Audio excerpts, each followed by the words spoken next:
Финбридж халықаралық мектебінде Зерде республикалық зерттеу жобалары конкурсының мектепшілік кезеңі өтті. Бұл байқауға 2-7 сынып аралығындағы 12 оқушы қатысты. Бұл байқау жас зерттеушілердің алғашқы қадамы. Олардың ғылымға жаңалық ашуға деген қызығушылығын арттыруға бағытталған ерекше алаң. Байқауға қатысушылар жетекшілерімен бірге түрлі сала бойынша әзірлеген жобаларын қорғап, өз тақырыптарын ғылыми негізде дәлелдеуге тырысты.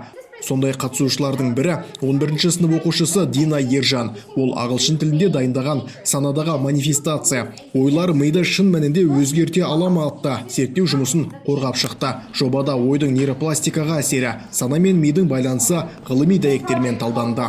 My science project was about manifesting the mind, can thoughts really change the brain? Менің ғылыми жобамның атауы санадағы манифестация. Ойлар миды шын мәнінде өзгерте ала ма? Бұл тәжірибе тек күнделік жазуды немесе психологияны ұнататын адамдарға ғана арналмаған. Бұл әсіресе өздерін тұрып қалғандай, күйзелісте немесе артық ойлардан шаршағандай сезінетін оқушыларға арналған. Өмір бейберекет көрінген кезде алғыс айту үзіліс батырмасын басқанмен тең. Ол тіпті ауыр аптада да жақсы нәрселер болып жатқанын көруге көмектеседі. Ал аффирмациялар ішкі сенімділігімізді қалыптастырады. Олар өз қабілеттерімізге сеніп, табысқа жетуге болатын ойлау жүйесін құруға көмектеседі. Бірақ ең маңыздысы манифестация тек сөздер емес, бұл сөз және әрекет.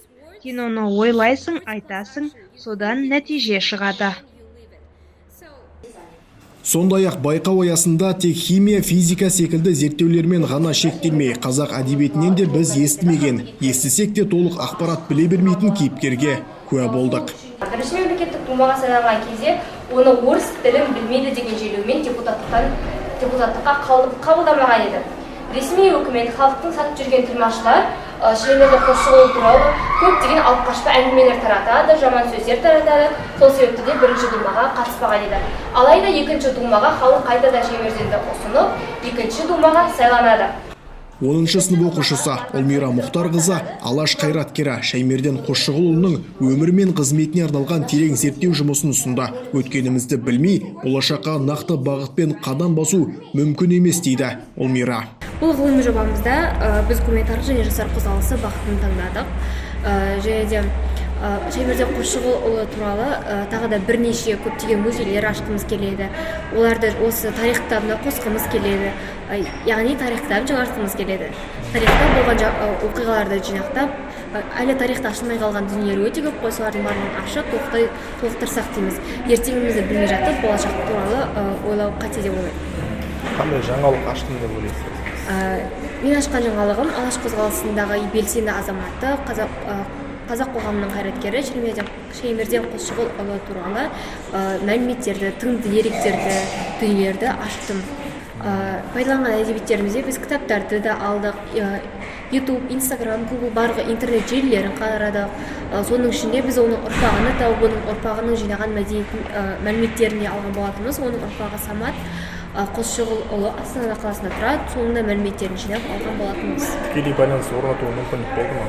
Тікелей байланыс орнатуға мүмкіндік болған жоқ, алайда жанама байланыстар арқылы барлық мәліметтерді толықтай жинап, барынша осы тақырыпты ашуға тырыстық.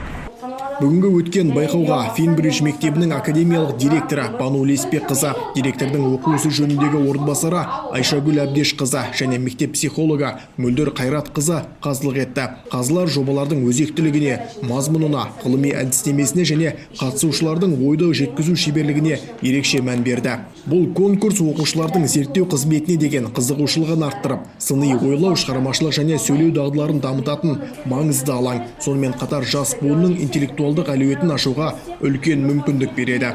Айта кетейік, зерде конкурсы 4 кезеңнен тұрады. Алғашқысы мектепшілік, одан кейін аудандық немесе қалалық. 3-ші кезең облыстық, соңғы 4-ші республикалық кезең. Финбридж мектебінің жас ізденімпаздарына алдағы кезеңдерде сәттілік тілейміз.